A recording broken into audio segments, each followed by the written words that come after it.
Na Band News FM, eleições 2022. E a gente começa agora mais uma sabatina com candidatos ao governo do Rio de Janeiro. Hoje a gente recebe o candidato Rodrigo Neves, do PDT, de 46 anos, formado em Ciências Sociais pela UF, foi vereador, deputado estadual, secretário estadual de Assistência Social e prefeito de Niterói por 2 mandatos entre 2013 e 2022. Boa tarde, candidato. Boa tarde, é um prazer falar com você, Isabelle, e com todos os que estão nos ouvindo na Band News, é um prazer. E a gente lembra que você pode acompanhar a sabatina, a íntegra da entrevista no YouTube, no canal Band News FM Rio. Candidato, a gente começa perguntando para o senhor, que foi secretário de Assistência Social em 2011, ano da tragédia da região serrana, com mais de 900 mortos. Esse ano a gente teve novamente um temporal, matou centenas de pessoas em Petrópolis. O que é preciso fazer para que a gente não volte a contabilizar vítimas de tragédias? Olha, Isabelle, o Rio vive a pior crise econômica e social da sua história. Nós temos mais de 3 milhões de pessoas nesse momento passando fome no Rio de Janeiro, 9 milhões de pessoas em insegurança alimentar e a pior situação do mercado de trabalho, do desemprego no sul e no sudeste brasileiro. Nenhum outro estado perdeu tantos empregos como o Rio de Janeiro.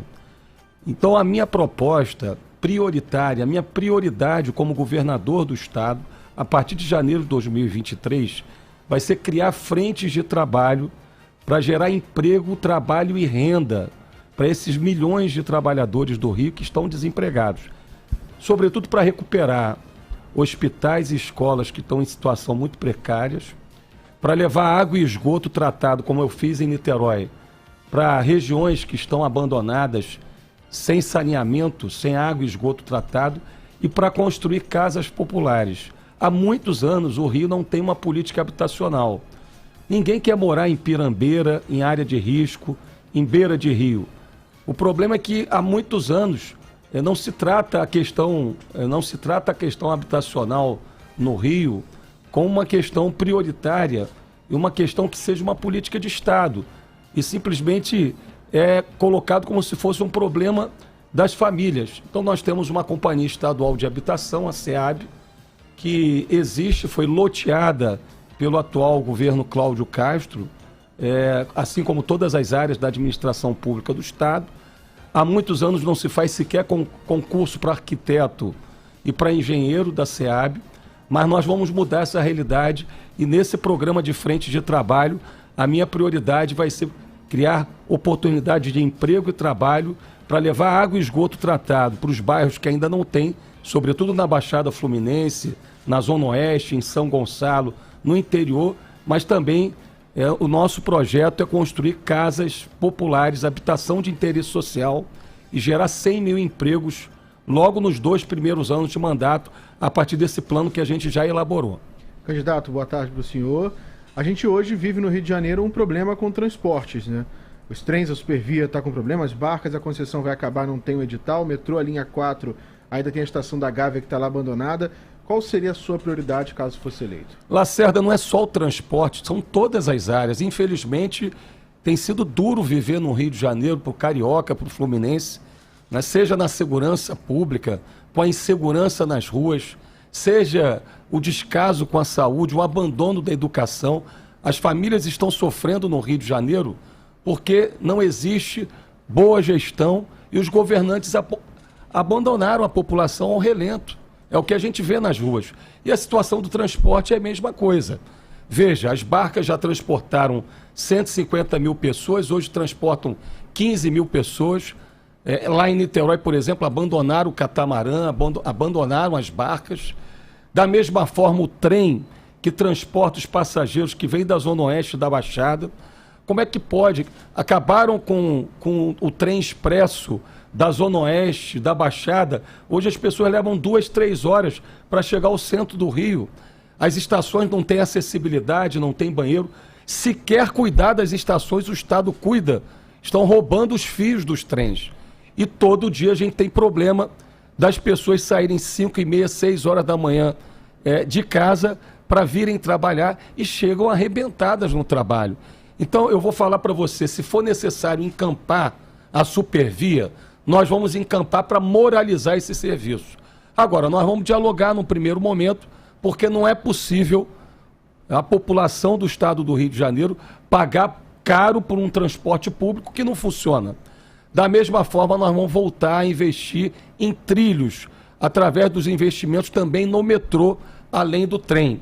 Então, veja, fizeram a linha 4, que transporta 40, 50 mil passageiros, e a gente tem lá a linha 3 do metrô, que deveria vir de Itaboraí, passando por São Gonçalo, Niterói, até o centro do Rio, que nunca foi feita e há 30 anos é prometido. Então, nós vamos retomar os investimentos em transporte público no Rio, porque transporte público de qualidade é qualidade de vida para o trabalhador, para o cidadão. Porque se você não tiver um transporte público de qualidade, você acaba adoecendo. E adoecendo você tem um outro problema, que é o problema da assistência à saúde, que não funciona no estado do Rio. Bom, candidato, eu queria que o senhor falasse também um pouco sobre as suas estratégias para que se torne mais conhecido na região da Baixada Fluminense, também no interior do estado, na região metropolitana. O senhor já é bem conhecido, o senhor já esteve à frente da Prefeitura de Niterói. Qual é a sua estratégia, então, para que os eleitores de outras regiões do estado conheçam o senhor? Isabelle, o que eu tenho dito é o seguinte: eu só sou candidato porque a gente está sofrendo a pior crise econômica e social da história do Rio de Janeiro. Como eu falei, as famílias estão sofrendo com a insegurança nas ruas, o descaso com a saúde, né? A gente está sofrendo muito com o abandono da educação, nós estamos sofrendo com o desemprego e a fome no Rio de Janeiro. Portanto, a necessidade de mudança é urgente, é preciso mudar. Agora, é preciso mudar com quem sabe governar. Eu tenho certeza que a população não vai arriscar novamente o seu futuro, a população carioca e fluminense, com quem nunca administrou nada na vida e que agora está escondendo, né, tudo que pregou a vida inteira. Então, com todo respeito ao deputado Freixo, infelizmente, o Rio não pode passar por uma aventura. Por isso eu digo, é preciso mudar, mas mudar com quem sabe governar. Eu assumi Niterói há 10 anos num contexto de muitos desafios. Niterói, há 10 anos atrás, quando eu assumi pela primeira vez a prefeitura, ela também era um grande desafio porque tinha vivido aquela tragédia do Bumba. Então a cidade estava com mais de R$1 bilhão de dívidas, os serviços públicos todos estavam deteriorados, a população não tinha confiança mais em ninguém. E passo a passo, com planejamento, com trabalho duro, porque governar não é fácil, né? Não é com palavra de ordem, né? Não é com discurso bonito que você governa, exige planejamento, equipe competente, trabalho duro e com compromisso social. Eu fiz de Niterói a melhor cidade em qualidade de vida do estado e a 6ª melhor cidade em qualidade de vida do Brasil. Eu tenho certeza que ao longo das próximas semanas, essa nossa mensagem de mudar a partir daquilo que já foi feito durante os 8 anos do meu governo em Niterói, com base também em outras experiências. Eu cito o Espírito Santo. O Paulo Artung tem me ajudado a elaborar o plano de governo que eu elaborei, com uma equipe de altíssima qualidade, inclusive com alguns técnicos da Prefeitura do Rio, como o Sorães, o Ferreirinha, que fazem parte da equipe do Eduardo Paes e que estão me apoiando.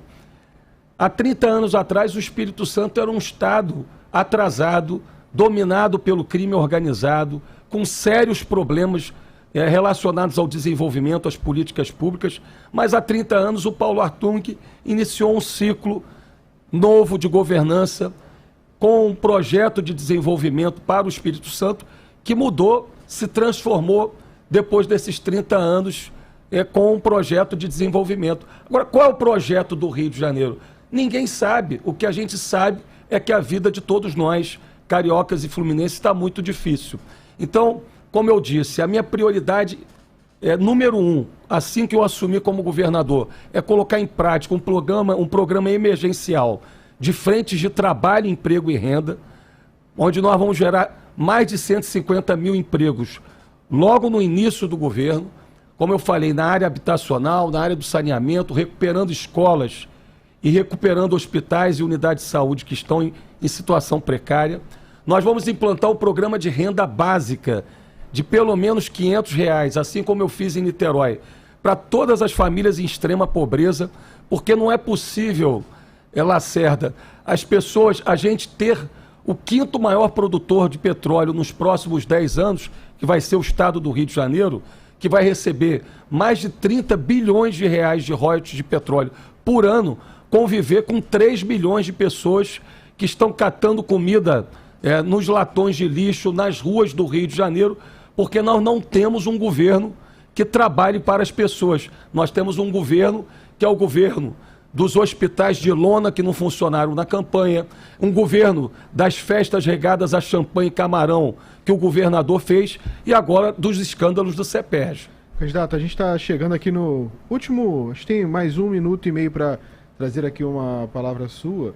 Em relação à segurança, em Niterói o senhor implementou segurança presente, fez parceria com o batalhão da Polícia Militar, comprando viaturas, fazendo programas com o PROES, policiais de folga.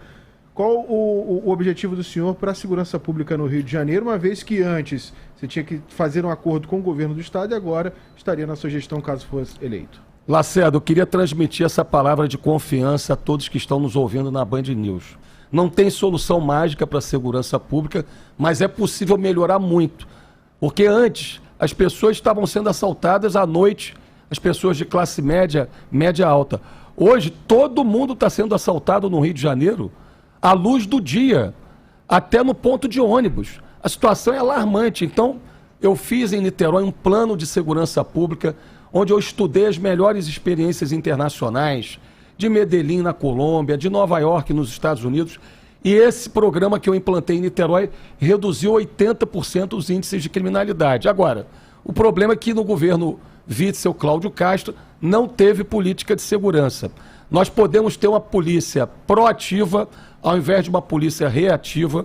Nós vamos implantar polos de monitoramento para a segurança pública em todas as cidades polos, em todas as regiões do estado, no sul fluminense, na Baixada, no norte, noroeste. E finalmente eu queria concluir dizendo que nós vamos tratar da segurança pública com polícia, mas nós não vamos resolver o problema da segurança pública somente com polícia. Por isso que a minha prioridade, e aí eu falo como educador, casado com uma professora, como educadora, nós vamos retomar todos os CIEPs que estão abandonados no estado, porque se não tivessem abandonado os CIEPs, nós não estaríamos perdendo tantos jovens para a criminalidade no estado do Rio de Janeiro. Gostaria de agradecer ao candidato Rodrigo Neves, do PDT, por ter participado da sabatina.